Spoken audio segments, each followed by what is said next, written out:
Welcome to another episode of Contact Centres Uncensored. I'm Simon Blair. And I'm Shelley Flett, and we're bringing you cut-through conversations for leaders.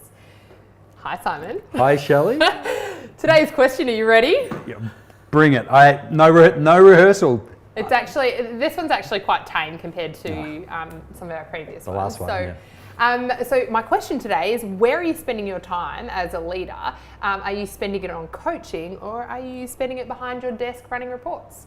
So you're not asking that of me as such. Oh, well, you're maybe asking I that am. for our viewers. So you as a contact centre leader, Yes. in your past, think back, where did you spend most of your time? Well, it started with a lot of reports, and email had just come in, literally when I was a team going leader. Well, Was that when the it was a phone new still- thing. was that when the Our phone cameraman's still had to freaking out dial? right now. It's true. I was there. I lived through it. This whole new thing called email. It was amazing. But I got to see how very quickly people succumbed to it and just became another excuse, another reason to sit at your desk and not spend time with your staff. Yeah. And do you think we've reached a tipping point now where it's really make or break with how leaders spend their time in a contact centre environment?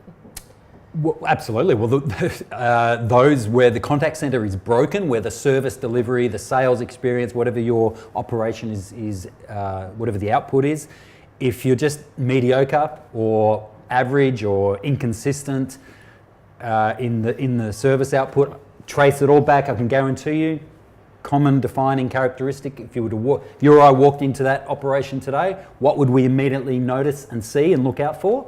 What are the managers doing and where are they spending their time? Are they in meetings? Probably yes. Sitting at their desk, doing more reports, more analysis, looking at more data, and we all know how much data there is available in the contact centre environment. And as opposed to floor walking, got some energy, out and about, sitting down with the staff, walking around, engaging in conversations, coaching, feedback. I'm talking about like the informal stuff you can do in between calls. And You know? I'm so glad you pointed Energy. that out. I think some of the best coaching and what I miss out on being someone who coaches leaders, but we sit down for an hour and a Yep. half.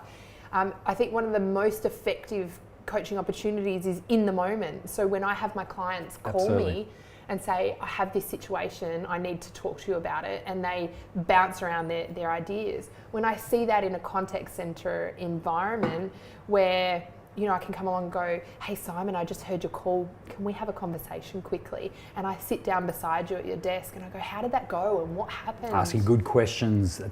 Coaching is all about the questions that you ask, rather than teaching, training someone. You know, it's a mutual bounce of ideas, and you're there as just someone who can, because you're not having to do it. You know, you've got a perspective as a coach. You can offer your feedback, but as you said, drawing it out of them, getting them to self-correct and adjust and improve. It's all about continuous improvement. And being in the moment, the call is really fresh. They can, It's the immediate. emotions there, Totally. you're capturing them in the moment and really working on what are their behaviours. So what behaviour is driving you to get frustrated with the customer? Absolutely, and it's to be honest, in all my experience of and the work even I do now with team leaders and frontline staff, it's that ad hoc coaching it's the rarest form. I don't see it enough. I run a lot of workshops with team leaders where, you know, module 1 on team leader development is to spend the first hour, day 1 in a classroom, basically gathering where they spend their time as a brainstorm, as a very deliberate exercise to bring them to that realization that actually coaching gives you the biggest bang for buck. Absolutely. But here's the crazy thing. When you actually analyse, because we do this in the session in terms of what's a typical day, week, month in your existence for your operation, and where do you spend your time, and we actually plot out the time spent on different tasks. Coaching is often on the board, but it's way down in terms of where the time is spent. In fact, most of the coaching isn't even coaching at all. It's performance feedback, telling. Here's the results and all the analysis I've done, and here's how you're going, and let's talk about the data and the results. That's feedback. That's not coaching. Coaching is the conversation to, exactly as you said, that perfect example of, you know, correcting the behaviour. in a positive, mutual manner. So what do you think about, what's the optimal time? Because it's not saying that you don't have to run the reports. They absolutely. All these things have to get done. Sure. What do you think would be the optimal amount of time that a leader should spend on the floor giving in the moment coaching per day or per week? Per day, an hour or so. So it's not a big chunk of time. No, per week. Look, but here's the golden rule, which, look, I was lucky enough when I became a team leader, early days, we got some professional development in team leading, and it was the call centre manager, was a large call centre, 200-seat operation, was implementing a coaching culture. Great. And that would have been quite advanced for that stage. You know what? Coaching going on. No, people. Look, I've been doing this for nearly 25 years, and I hear a lot of people thinking that things like coaching and customer experience is just new and it's a modern thing, and I can tell you it's not. No, it's probably more acceptable today because we think more about the customer today, don't we? Think about it. Yes, there's a lot more awareness certainly out there. Broadly speaking, a lot more companies are basically clued onto the fact that if we don't invest in the customer, it's actually going to cost us money. So that's the driver for it.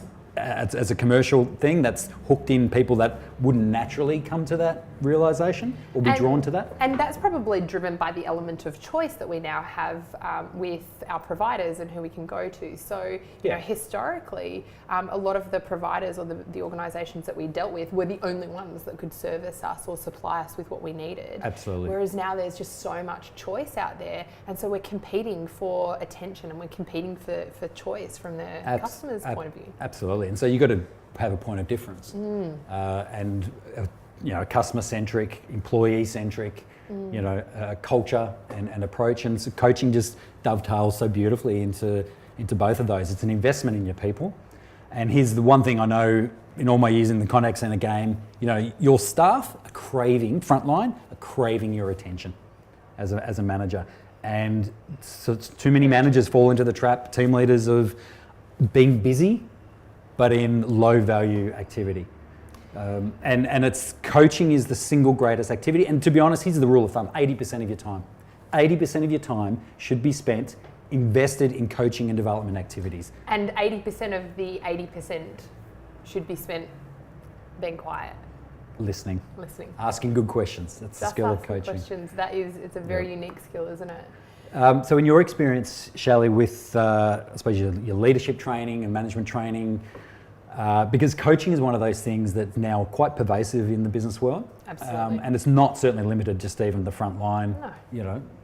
So what's your experiences around coaching and its importance, and where the time is spent, and what the great challenge is for managers? Yeah, look, I absolutely think it's about taking a bigger picture approach and going, the way I'm investing my time right now is not going to lead to immediate results, and that the results will come over time. Yeah. I think it's a bit of a mindset game as well. I think that in a lot of contact centre environments, when you step into a leadership role, you get the desk over by the window, or you get the desk at the end. So often when you move into a leadership role, you remove yourself from the team. And I think when you remove yourself from the team, there's a switch that flicks in your head that actually gives you permission to disconnect with them. Yes. And I think that in itself is quite dangerous. And so, one of the first things that I would suggest is move your desk, get back if you can, get in the middle. Usually contact centres are set up with like a bit of a pod kind of environment. Get right in the middle of it. Get amongst it. Get your hands dirty. So even when you're running your reports, you're listening out for what am I hearing, and one of the things that I did is I used to sit myself right in the middle of my team, and I would go about my work and I'd be able to zone out and get my work done. But if certain words or a certain volume was reached, or I could feel a certain energy coming from someone, my ears would prick up and I would be, who's doing that, and what's going on, and who do I need to have a conversation with, and sort of building that rhythm around. But it starts with moving your desk. Absolutely, and it's those practical things, and what you said at the start of this episode with the walking around. It's those things that creates that energy, and it is energy, the vibrancy in that buzz. Absolutely. And for those of you that have been in the game for a long time, you know what I'm talking about. When you walk into a high performing, vibrant culture. as soon as you open the door into the call center and you walk in, you know straight away, because it actually has a sound. Yes. There is a sound that exists, and when you don't hear it, automatically I start to focus on things around management activity and how people are even sitting at their desks or slouching, as the case may be, or what is that energy. And so coaching is the thing that, as a broad concept, and coaching comes in many forms. And we talked about one example. There is, certainly stuff where it's the scheduled, formal sort of stuff and as well. I think that should absolutely happen. Totally. I don't think you can just have in the moment, on the floor coaching. I think that you've got to actually get away from your desk and Absolutely. go, where are you at with your life? Yeah, and especially where it's, performance is driven by skills, knowledge, attitude, and the combination of those factors. Yeah. And so depending on as a manager, your analysis with the individual as to what's driving their performance, then the right coaching strategy flows from that. And it should be something that's done with the person. What's going to be best for the individual. Yes. So, yeah, absolutely. but look, we'll talk about coaching, I no doubt, Yes. across a number of episodes, because it's the most important thing. If you want to be high performing as a manager, you want to make a difference, you got to be an effective coach. But here's the other thing I understand, and that is coaching is hard. When you've never been trained in it, you don't have the experience, Agreed. it can be quite daunting. And if you don't have the skill or the confidence or the skill and the right mindset around it, then you'll avoid it. We all do it. We avoid the things that are hard and we default to the things that are easy. It's easy to sit at your desk and go through your emails, to attend another meeting and have another talk fest about, talk without practical actions being implemented to drive improvement. And certainly reports are a trap. Yeah. Where you can go down that rabbit hole of data and Well, I love Stephen Covey's approach to prioritization and time management, where he talks about big rocks, little rocks, pebbles, sand. And I say your big rock needs to be 100% needs to be your coaching. That's and if I were to then apply another one, which is Brian Tracy's Eat the Frog, where he talks about eating a frog for breakfast, that your coaching is you're eating the frog for breakfast. So you've got to, whether you know how to do it or you're comfortable with it or you're confident or not, it really just has to be done. Absolutely. See it as your frog until it's not, and then it'll come normal. But in Stephen Covey's theory, it is your big rock, and your reports, what are they? They're pebbles. That's it. And the reports is all it's your outcomes. It's your outcomes from the impact of your coaching, and obviously then what the staff member does themselves with that. And if you start your day, if you start each day with some type of coaching, the rest of the day is so much easier, isn't it? So here's the number one piece of advice I give to team leaders that I run development sessions with, in a practical sense, flowing on, and it hits that.